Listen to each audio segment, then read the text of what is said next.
आज हम करने वाले हैं छठा अध्याय जिसका नाम है ध्यान योग। और इसकी शुरुआत ना वैसे तो जो हमारा पांचवा अध्याय है ना उसके प्रश्न से ही हो रही है, जो अर्जुन ने पूछा था कि हे कृष्ण, पहले आप मुझे कर्म त्यागने के लिए कहते हो और फिर भक्ति पूर्वक कर्म करने का आदेश देते हैं।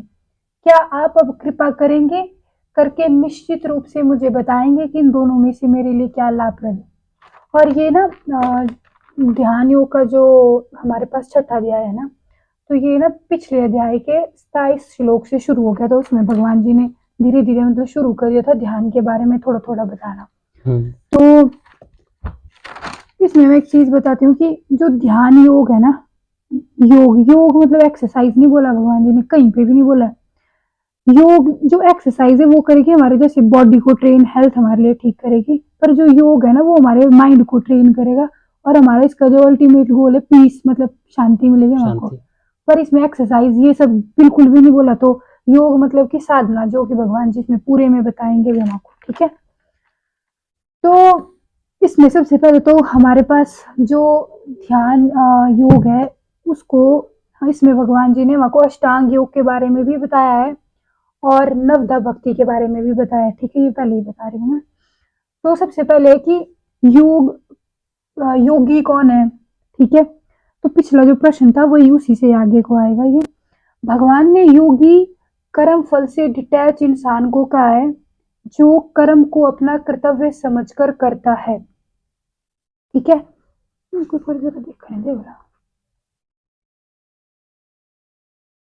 इसमें बोला है पहले छठे अध्याय के पहले श्लोक में, जो पुरुष अपने कर्म फल के प्रति अनासक्त है और जो अपने कर्तव्य का पालन करता है वही सन्यासी है, असली योगी है वह नहीं जो अग्नि जलाता है और ना कर्म करता है। हाँ भाई जी। तो मतलब अपने ना जो कर्म फल से उसको हमको डिटैच रहना। और ये भगवान जी की मतलब जब से गीता, जब से भगवान जी ने बोलना शुरू किया है, दूसरे अध्याय से किया है शायद, है ना। तो तब से भगवान जी यही चीज बोल रहे कि हमारे को डिटैच रहना है कर्म फल से, हर एक चीज से डिटैच खुद को रखना है, ठीक है। फिजिकली हम वहीं पे है पर हमको मेंटली डिटैच रहना है। फिजिकली तो नहीं हो सकते हम किसी से डिटैच, तो जी मेंटली डिटैच होना है हमको। तो बेसिकली सेल्फिश नहीं होना है। बेस्ट एग्जाम्पल है हमारा जो दिल है, हमको सेल्फिश नहीं कभी भी होना है, ठीक है। और योगी बनने के लिए हमको क्या करना पड़ेगा, फिर बताते भगवान जी वो हमको योगी बनने के लिए हमारे को इंद्रिय तृप्ति की जो इच्छा है उसको सबसे पहले त्यागना पड़ेगा, ठीक है। इंद्रियों को वश में करने के लिए भगवान जी अष्टांग योग के बारे में फिर बताते हैं हमारे पास, जो मैंने पहले बताया। अष्टांग योग है हमारे पास है यम, नियम, आसन, प्राणायाम, प्रत्याहार, धारणा, ध्यान और समाधि। और जो नवधा भक्ति है उसमें हमारे को 9th जो उन्होंने ऐड किया है वो है श्रवण। श्रवण, अच्छा ये वैसे बेसिकली 9th, ये 9th नहीं है, फर्स्ट ही है। लेकिन हमारा जो पहले शुरुआत होगी अष्टांग योग की वो होगी हमारी सुनने से। जब हम सत्संग सुनेंगे, अच्छी चीजें सुनेंगे, तो हमारा ब्रेन उस तरह से ट्रेन होगा बेसिकली, ठीक है। इसके पीछे का अगर हम ऐसा लॉजिक देखेंगे तो इंद्रियों को वश में करने के लिए भगवान जी अष्टांग योग के बारे में बताते हैं। इसकी 3 सीढ़ियां हैं, ज्ञान योग, ध्यान योग, भक्ति योग, ठीक है। जो ज्ञान योग है उसको प्रारंभिक, यानी कि हम पहले पढ़ेंगे भगवान जी के बारे में, या फिर जो भी ये सब कुछ है, जितने भी हमारे पास वेद वगैरह, जो भी हमको मतलब स्पिरिचुअलिटी की ओर लेके जाएगा, ठीक है, उसको बोला है योगारूढ़ भगवान जी ने, रूढ़। और भक्ति योग जो कि हमारा एंड गोल है, ठीक है, वो है योगारूढ़। उस इंसान को बोला भगवान जी ने योगारूढ़ इसमें, ठीक है।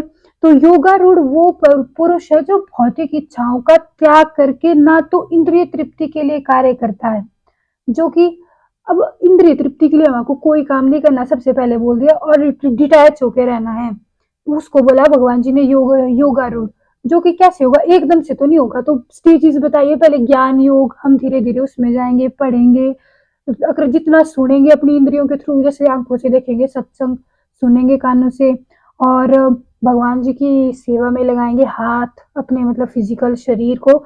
और ध्यान योग की मतलब हर ध्यान का मतलब ये नहीं बोल सकते हम कि जैसे मेडिटेशन करना बैठ के ना, ध्यान योग है कि हर समय हमको सचेत रहना है कि कृष्णा कॉन्शियस बेसिकली, कि मतलब हर चीज ये देखना है कि भगवान जी है हमारे पास, वो देख रहे हैं हमको, ये हो सकता है ध्यान योग। और भक्ति योग है कि इसमें हमको रियलाइज हो जाता है कि भगवान जी मतलब कृष्ण कॉन्शियस हम एक तरह से हो जाते हैं भक्ति योग। और जो कृष्ण भावनामृत व्यक्ति नहीं है वो अपने स्वार्थ और सेटिस्फैक्शन के लिए सब करता है, पर जो कृष्ण भावना भावित व्यक्ति है वो नहीं करेगा ये सब, वो कृष्ण को प्रसन्न करने के लिए सब कुछ करेगा। ठीक है, तो जब हमको ये नॉलेज भक्ति योग तक हम जब पहुंच जाएंगे तो हम हर कार्य अपने आप को प्रसन्न करने के लिए, अपने रिश्तेदारों को प्रसन्न करने के लिए या अपने सगे संबंधियों को प्रसन्न करने के लिए नहीं करेंगे। आ जाओ कोई बात नहीं, बैठो। तो अपने सगे संबंधियों को प्रसन्न करने के लिए नहीं करेंगे हम ना।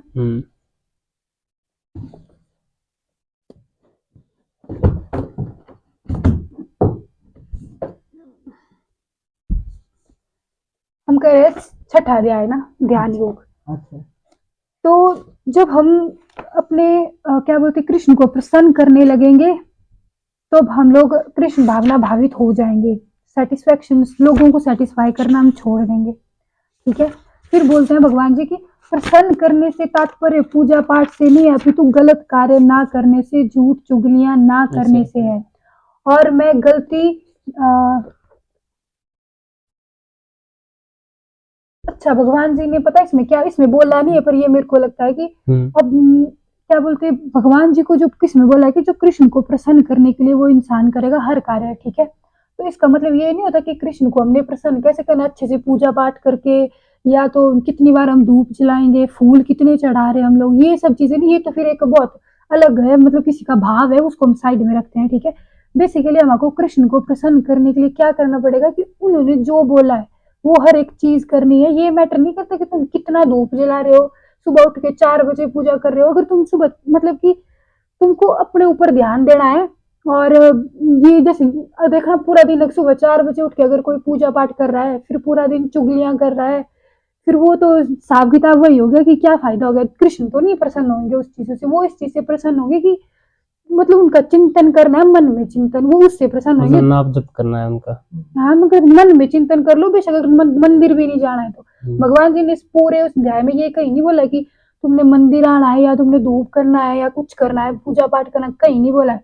बस ये है कि माइंड के लेवल पे खुद को शुद्ध करना है। ठीक है, फिर हम बोलेंगे कि योग से मन को हम कैसे कंट्रोल करेंगे वो बताते हैं पहले भगवान जी। पहले बोलते हैं कि भगवान जी योगी कौन है, फिर बोलते हैं कि योगी बनने के लिए हमें क्या करना पड़ेगा। अब बता रहे कि योगी जो है ना मन को कैसे कंट्रोल करेगा। पहले भगवान जी ने इंद्रियों के बारे में बता दिया है, अब बताएंगे हम कि मन को कैसे करना हम लोगों ने कंट्रोल। ठीक है, अगर हमारे कंट्रोल में है तो वो हमारा बेस्ट फ्रेंड है, अगर नहीं है तो हमारा वर्स्ट एनिमी है। कौन है?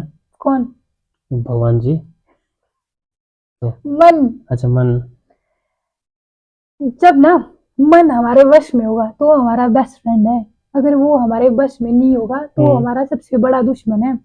क्योंकि अब देखना जैसे हम सब कुछ लाइफ में बहुत सही चल रहा होगा, लेकिन अब अगर माइंड के लेवल में बैंड बजी पड़ी है कि बहुत टेंशन पड़ी है, इस फलाने ने ये किया होगा वो किया होगा, बेशक वो हो नहीं रहा पर सोच रहे हैं मन में, तो सब कुछ अच्छा होते हुए भी 56 भोग मुंह के आगे, तो माइंड में अगर सब कुछ बैंड बजी पड़ी है तो क्या फायदा हो गया उसका, है ना। तो इसका मतलब है कि अगर मन ठीक है, मतलब मन बिल्कुल बैलेंस है, शांति है, तो अगर दुनिया में तूफान भी आ रहा होगा तो भी तुम शांत रहोगे, क्योंकि यहाँ का जो तूफान है वो ठीक रहना चाहिए। तो बाहर कुछ भी, हाँ, बाहर कुछ भी हो जाए कोई फर्क नहीं पड़ता है।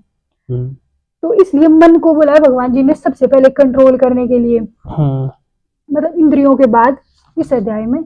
तो योग से मन को रोका जाना और मटेरियलिस्टिक चीजों के प्रति अटेंशन, मतलब कि आसक्ति से उसे हटाया जा सकता है।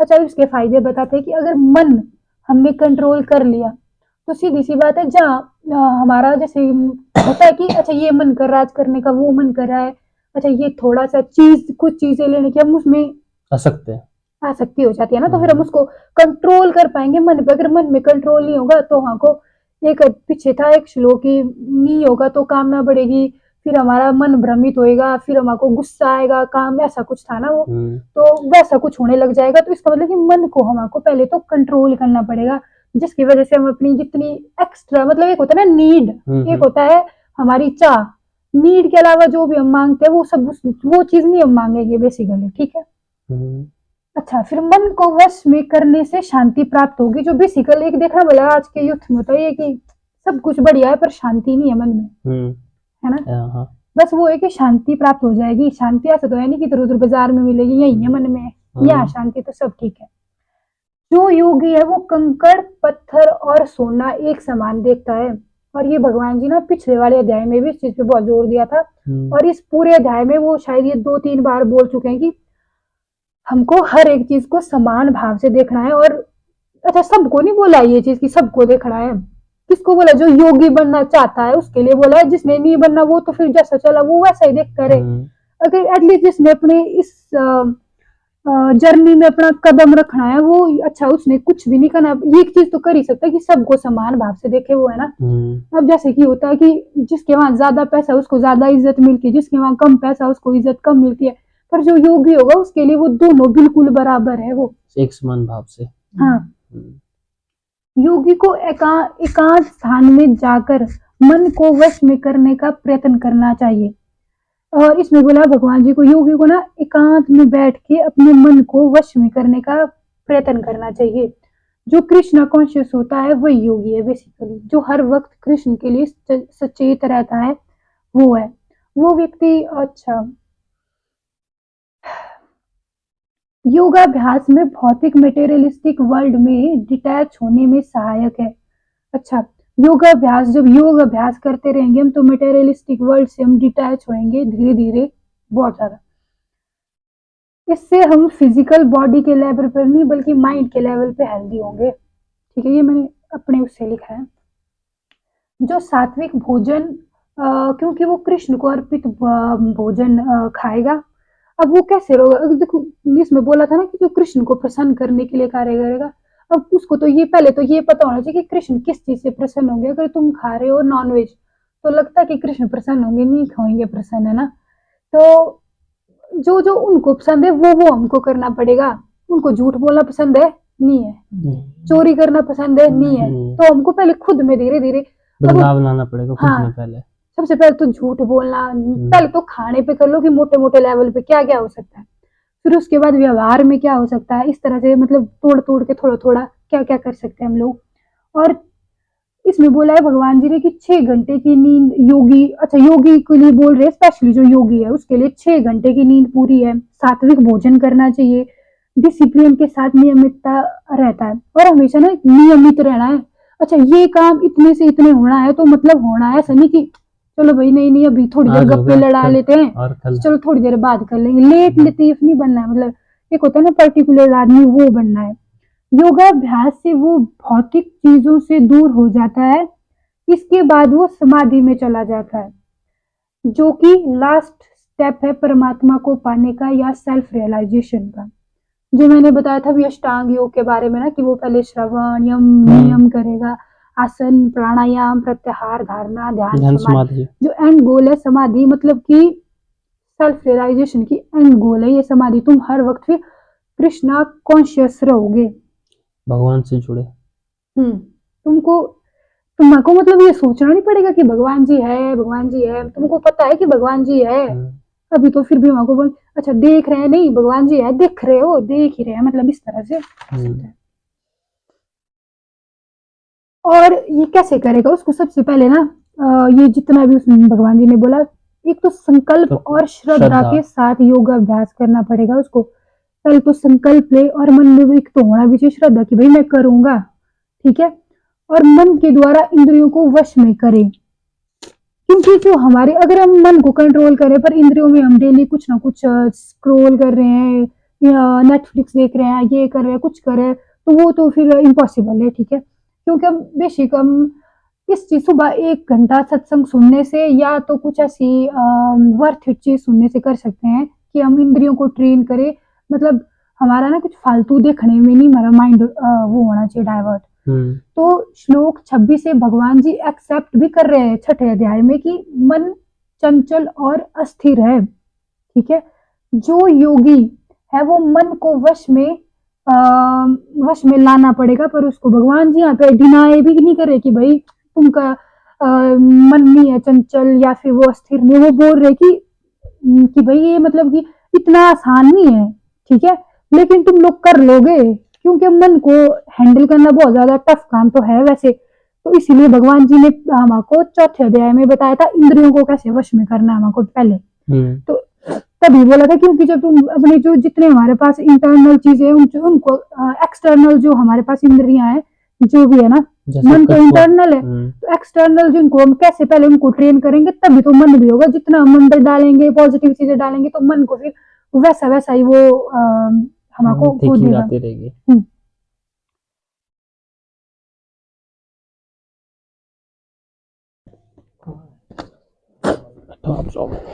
स्लो। अच्छा, जो योगी है उसे मन को वश में लाना पड़ेगा। जो मन को वश में रखता है वो स्वामी कहलाता है।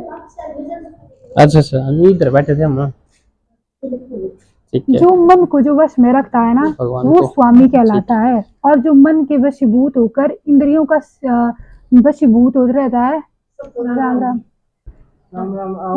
वशीभूत होता है, वो इंद्रियों का सेवक कहलाता है। हाँ जी, बोलो जी। हाँ जी, तो किसका सेवक कहलाता है? मन का। अगर हम मन हमारे वश में होगा तो हम उसके स्वामी हैं। अगर मन हमारे वश में नहीं तो हम उसके सेवक हो जाएंगे। और ये पॉसिबल कैसे है? योगाभ्यास से ये पॉसिबल है कि हमको मन का स्वामी बनना है। ठीक है, सब कुछ मैं हूँ और सब कुछ मुझ में है, कृष्ण भगवान जी बोलते हैं, और मैं हर जगह पे हूँ। योग अभ्यास में समाधि की सर्वोच्च अवस्था कृष्ण भावनामृत है। मतलब योग अभ्यास जब हम करेंगे तो समाधि उसकी जो लास्ट स्टेज है वही है कृष्ण भावनामृत हो जाएंगे। मतलब हर वक्त कृष्ण के लिए सचेत रहेंगे।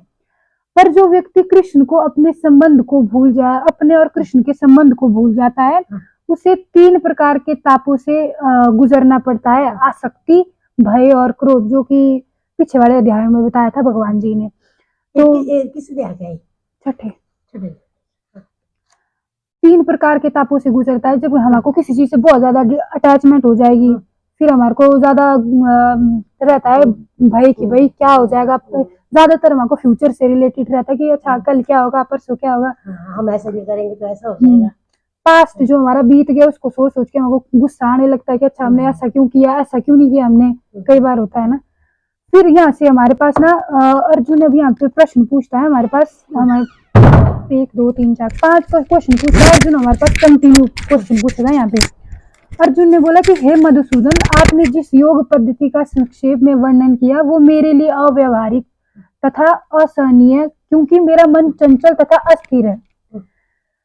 तो इसमें बोलते हैं कि भगवान जी जो पीछे पीछे भगवान जी ने इशारा बताया कि एकांत में जाना है, मतलब एकांत स्थान में जाना है और वहाँ पे आसन बिछा के तुमको ध्यान करना है।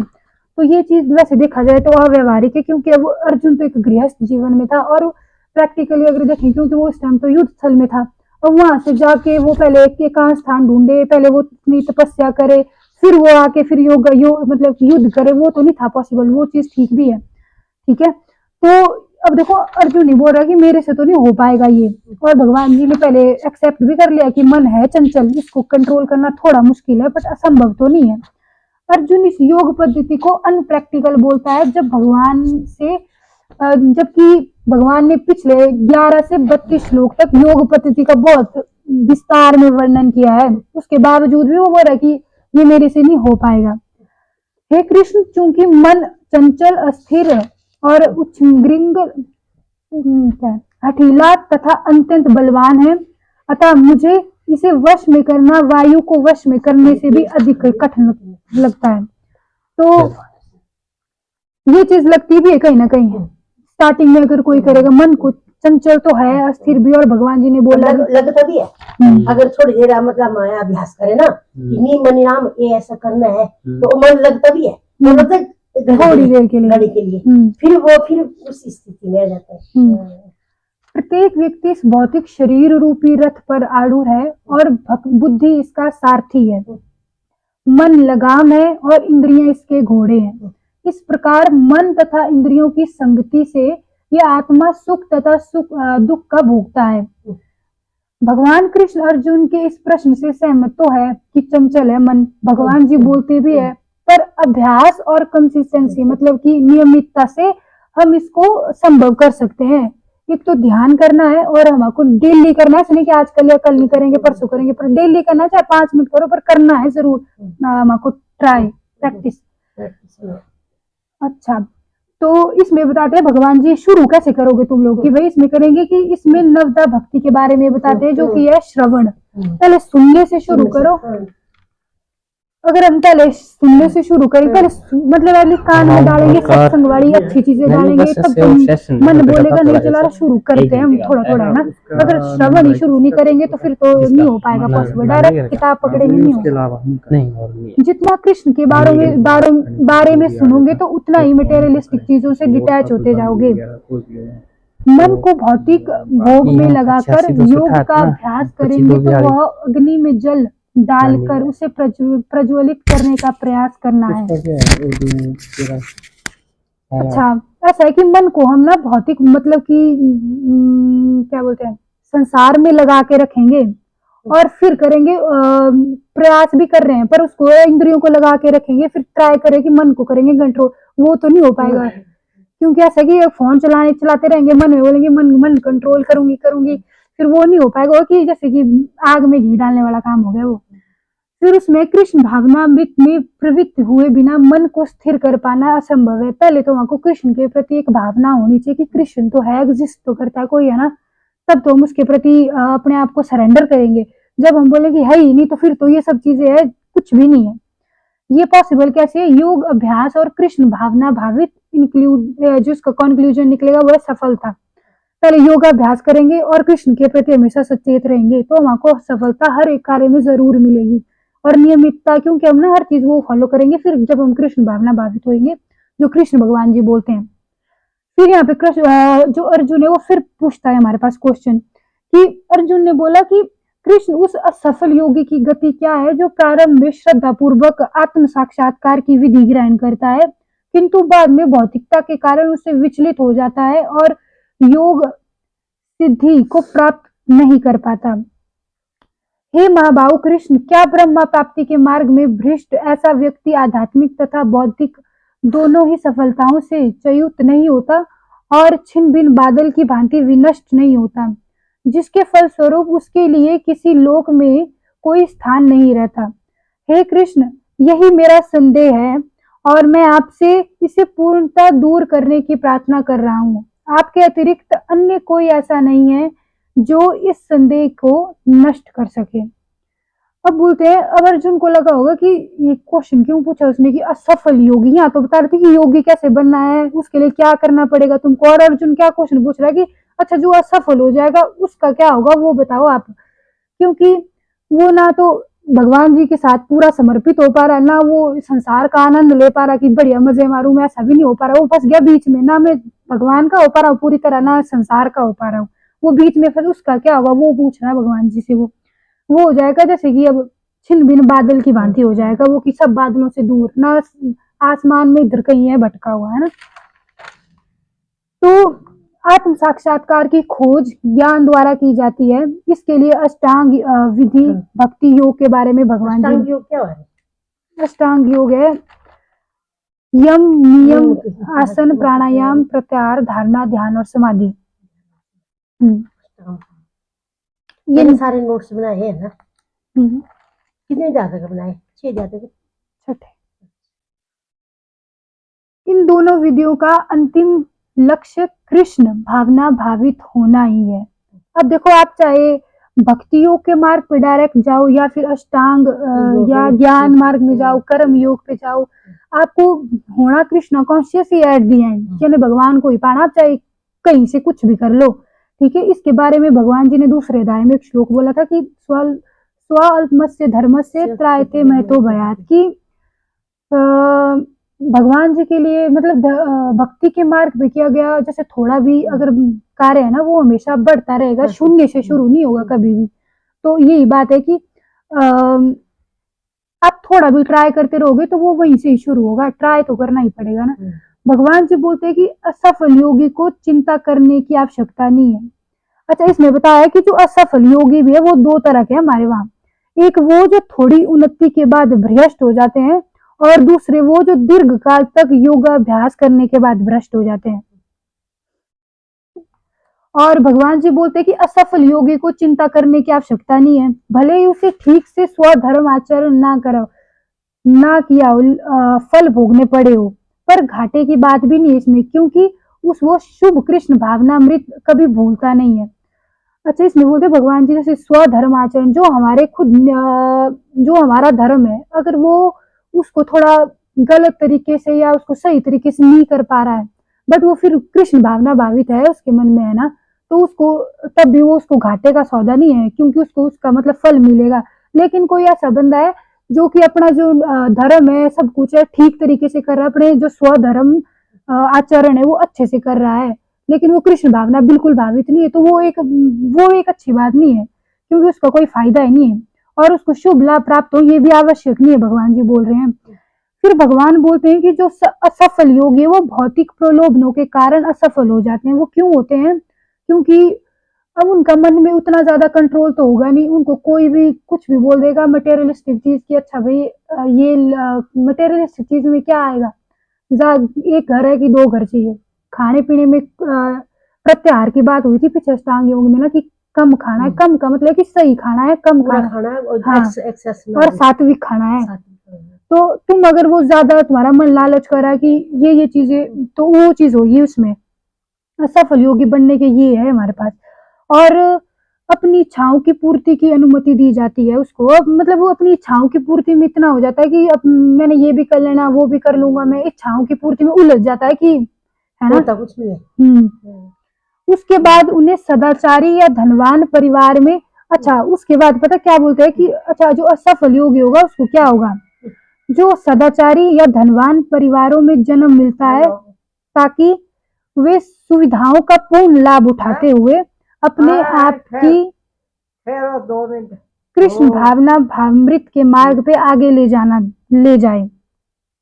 इसमें एक बात बोली थी कि जैसे कि कोई लोग होते हैं ना, जैसे कि जो बीच में फंस गए ना, वो इधर के रहे ना उधर के, फिर अगर बीच में उनकी जैसे मृत्यु हो जाए, इसमें बोला है आगे भगवान जी ने, तो अगर उसके मन में रह गया कि भाई मैंने अब संसार का आनंद नहीं ले पाया, मैं भौतिक चीजों का, तो वो फिर उसमें हाँ, फिर भगवान जी बोलते कि मैं उसको फिर उतना जीवन काल दूंगा जिसमें वो सिर्फ आनंद ही आनंद उठाएगा भौतिक चीजों का, इसलिए वो धनवान के घर में पैदा होंगे। अगर कोई ऐसा है जिसके मन में रहेगा कि नहीं भाई मैंने भक्ति के मार्ग में कुछ करना था, उसको देंगे ब्राह्मण के घर में, या कोई ऐसे ज्ञानवान लोगों के, हाँ, जिसमें कि वो सिर्फ कई होते कि छोटी छोटी उम्र में ही लग जाते हैं ये करने, देखो तो वो है कि उसको उतना ही समय दिया है कि तूने इतने टाइम में ही भगवान को तूने पा लेना है, तो वो है कि कुछ छोटे में आनंद करते करते ही मर जाते हैं, कुछ भक्ति करते करते ही, क्योंकि उनको रह गया था कि मन में कि भाई मैंने ये करना है। तो जो योगी दीर्घ काल तक योग करने के बाद भी असफल रहे, तो उनका जन्म अति बुद्धिमान कुल में होता है, जैसा ये ऐसा जन्म पाकर वो पूर्व जन्म की दैवी चेतना को पुनः प्राप्त करता है, और पूर्ण सफलता प्राप्त करने के उद्देश्य से वो आगे प्रयास करता रहेगा कृष्ण कॉन्शियस होने के लिए। योगी पूर्व जन्मों की देव चेतना से वो ना चाहते हुए भी स्वतः आगे के योग के नियमों की ओर आकर्षित होता है। देखना कोई छोटे से हो जाते हैं कि नहीं भगवान जी के उसमें अटैच हो जाना, कई तो बड़े मतलब बूढ़े हो जाएंगे तब उनको भगवान से कोई फर्क नहीं पड़ेगा, कृष्ण को तो कोई मानेंगे भी नहीं सियाने होते टाइम भी, लेकिन कुछ होंगे छोटे से बड़ा अटैच हो जाएंगे भगवान जी की, नहीं भाई है कृष्ण भगवान जी। तो जब योगी अनेकानेक जन्मों के अभ्यास के बाद कृष्ण को प्राप्त करते हैं, फिर वो योगी कौन, जो असफल योगी, उसकी बात बताइए एंड में भगवान जी ने। भगवान जी बोलते हैं कि योगी पुरुष तपस्वी से, ज्ञानी से, सकाम कर्मों से बढ़कर होता है, अतः तुम्हें भी सभी प्रकार से योगी बनो। इसमें क्या बोले भगवान जी कि भाई पुरुष तपस्वी, ज्ञानी, सकाम कर्म से बढ़कर भी मेरे लिए है एक योगी, तो तेरे को भी योगी बनना पड़ेगा पहले, ठीक है। अंत में जो पूरा जो अध्याय है उसको जो कंक्लूड करते हैं भगवान जी, खत्म करते हैं कि बोलते हैं अंत में भगवान जी को कंक्लूजन करने की, सब योगियों में मुझ में अत्यंत श्रद्धा पूर्वक मेरे विषय में जो सोचता है, प्रेमा भक्ति करता है, प्रेम से भक्ति करता है, और मुझ में परम अंतरंग रूप से युक्त हो, वो सभी मेरे लिए सर्वोच्च है। फिर बोलते तभी बोलते कि भगवान जी अर्जुन को योगी बन तू पहले, है ना, मेरे लिए पूरी तरह से सरेंडर कर, हाँ पूरे, हाँ, और मेरे लिए मेरे को समक्ष रख कर वो अपना युद्ध कर, तू बस खड़े होके, है ना, मेरे को रख अपने माइंड में बस। यही था आज का ध्यान। बहुत अच्छा।